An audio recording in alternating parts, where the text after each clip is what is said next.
মাদকাসক্ত বন্দীদের সংশোধন ও পুনর্বাসনের লক্ষ্যে দেশের প্রথম বিশেষায়িত কারাগার হিসেবে চালু করা হয়েছে ফেনীর পুরাতন জেলখানাকে। ফেনী কারাগার ২ নামে পরিচালিত এই কারাগারে রাখা হচ্ছে মাদক মামলার আসামি ও সাজাপ্রাপ্ত বন্দীদের। কারা কর্তৃপক্ষের দাবি, কঠোর নিরাপত্তা ও নিবিড় তদারকির মাধ্যমে মাদকাসক্তদের স্বাভাবিক জীবনে ফিরিয়ে আনাই তাদের লক্ষ্য।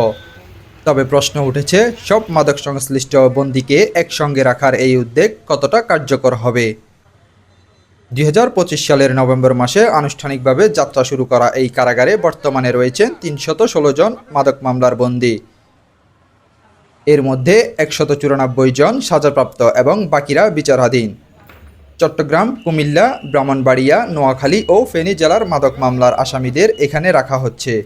বন্দীদের মধ্যে প্রায় ৩৫% ফেনীর এবং বাকি ৬৫% অন্যান্য জেলার বাসিন্দা। আমার স্বামীর নাম আপেল চন্দ্র দাস। তো পারমে চাকরি করে। তো পারমের মালিকের নাম আপেল। উনি মাদক ব্যবসায়ী।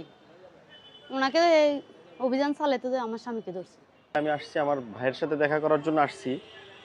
শুনছিও একটা মাদক মামলার সাথে জড়িয়ে গেছে, যে কোনোভাবে আমাকে বলছে। আমি আগে একবার দেখা করছি, বলছে ফাঁসাই দিচ্ছে, এরকম কিছু বলছে। এখন অ্যাকচুয়ালি শিওর কি আমি জানি না, বুঝছেন। এই জন্য আমি দেখা করার জন্য আসছি, জিজ্ঞেস করবো যে কেমনে কীভাবে কি হয়েছে না হয়েছে, এটা শোনার জন্যই আসছি। আর আমি দেখা করার জন্য আসছি, আমি খুলনা থেকে আসছি। বিশেষায়িত কারাগারের এই উদ্যোগকে ইতিবাচক হিসেবে দেখছেন অনেকে। তবে সচেতন মহলের একাংশের আশঙ্কা, সব মাদকাসক্ত ও মাদক মামলার বন্দীকে একই স্থানে রাখার ফলে কেউ কেউ নতুন করে মাদক ব্যবসার নেটওয়ার্ক, অপরাধমূলক কৌশল কিংবা অপরাধের নতুন পদ্ধতি শিখে নেওয়ার সুযোগ পেতে পারে। তাই তারা বলছেন, শুধুমাত্র আলাদা কারাগার করলেই হবে না, নিশ্চিত করতে হবে কঠোর নজরদারি ও কার্যকর পুনর্বাসন ব্যবস্থা। যারা গ্রহণ করে এবং মাদকের সাথে যারা সম্পৃক্ততা, তাদেরকে আলাদাভাবে রাখা হয়েছে, এটা একটা ভালো উদ্যোগ। কারণ সাধারণ কয়েদিদের সাথে রাখলে সাধারণ কয়েদিরা ওদের সংস্পর্শে যায় মাদকাসক্ত হতে পারে। এই জন্য এদেরকে আলাদা রাখা হয়েছে, এটা ঠিক করা হচ্ছে। কিন্তু এদের সাথে যেন সাধারণ কয়েদিদেরকে অন্তর্ভুক্ত করা না হয়, এটা একটা ভালো উদ্যোগ হিসেবে মনে করি আমি। মাদক সংক্রান্ত মামলার আসামিদের পৃথক জেলখানা রাখবার যে বিষয়টি আমরা সামনে এসেছে, এর ভালো এবং মন্দ দুটো দিক রয়েছে। ভালো দিকগুলো নিশ্চিত করতে হলে আমাদের প্রযুক্তিগত যে কথাগুলো বলা হচ্ছে তা নিশ্চিত করতে হবে।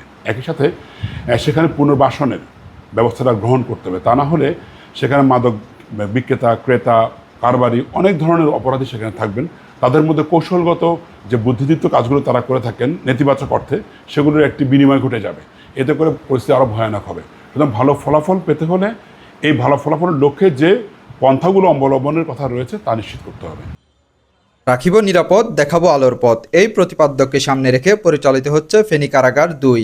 কারা কর্তৃপক্ষ বলছে, এই কারাগারের মূল লক্ষ্য শুধু শাস্তি প্রদান নয়, বরং মাদকাসক্ত বন্দীদের সংশোধন ও সমাজে পুনর্বাসনের সুযোগ সৃষ্টি করা। এই জন্য বন্দীদের প্রবেশের সময় নেওয়া হচ্ছে কঠোর তল্লাশি ব্যবস্থা।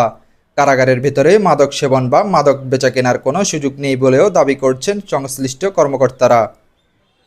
আমাদের কারাগারে যে কোনো বন্দী যখন বাইরে থেকে আসে প্রপার সার্চিং হয়।